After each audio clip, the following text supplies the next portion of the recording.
This week, SD Gundam Battle Alliance, an action RPG set in the G universe, is releasing. This is a pretty big deal considering tons of Gundam games don't make it westward, and this one is releasing for every major console, from the Switch to the PlayStation to the Xbox. And on top of that, there's a new FPS Gundam Evolution that's going to be free to play that's going to probably attract a sizable audience because of that, and that's going to be coming out in the US as well, even though Gundam really isn't as prevalent here as it is in, say, Japan, where it all started.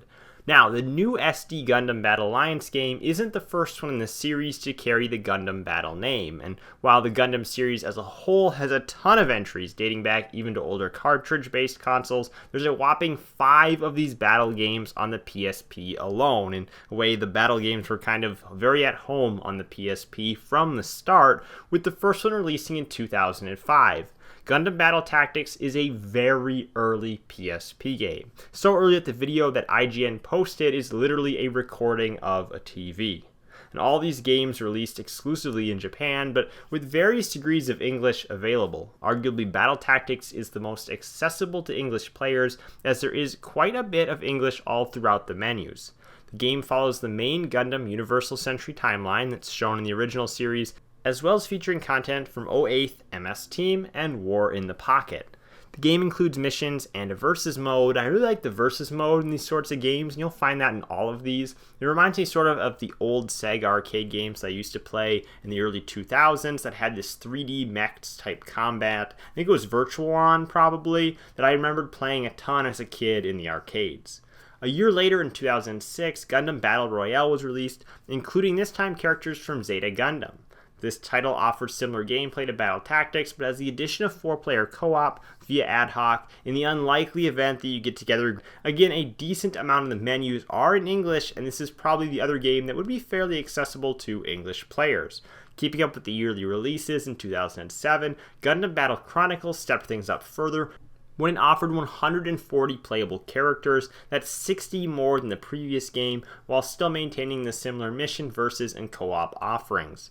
This is where the amount of English in the menus really takes a dive, and for the most of the menus being Japanese, it's going to be a little bit harder to pick up if you're not someone that's able to speak Japanese or willing to go through manually translating things with Google Translate as you play the game. And there is no English patch for this game, as you'll find that's kind of the case with this one and its sequel, and that makes sense when we get to the 5th game in the series.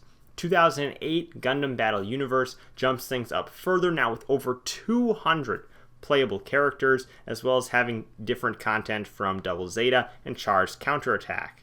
And this would be kind of the definitive version of the game up until this point, but with no English patch available, this is probably not the one you want to look at. You probably want to go back to something like Tactics or Battle Royale, or better yet, the 5th game here in the series, the last one to release on the PSP. This one came out in 2010, and that's Gundam Assault Survive. This one does actually have an English patch available. I talked about it a little bit in my video about PSP games that have English patches.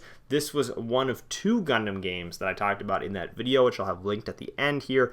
And regardless, this is in a lot of ways the definitive Gundam battle experience on PSP. It expands beyond the main Universal Century timeline to include content from F91, Seed, and 00. As well as Victory Gundam, but only in the form of additional characters for that series. If you're looking for a Gundam battle game to try before you delve into the new one, and these are going to be a little bit different, I assume, than the new game coming out on Switch, PlayStation, and Xbox, but still a very fun kind of 3D action shooter type game, then Gundam Assault Survive is definitely the way to go on PSP. And considering the ease of emulation on PPS SPP, choosing titles from the PSP library is really the way to go if you want to be able to play this on your phone or just on your computer or whatever if you don't actually have a PSP accessible to you. Plus, with that English patch, you will need a modded PSP if you choose to go that route, but if you have a PSP and you haven't modded yet, I highly recommend you do so.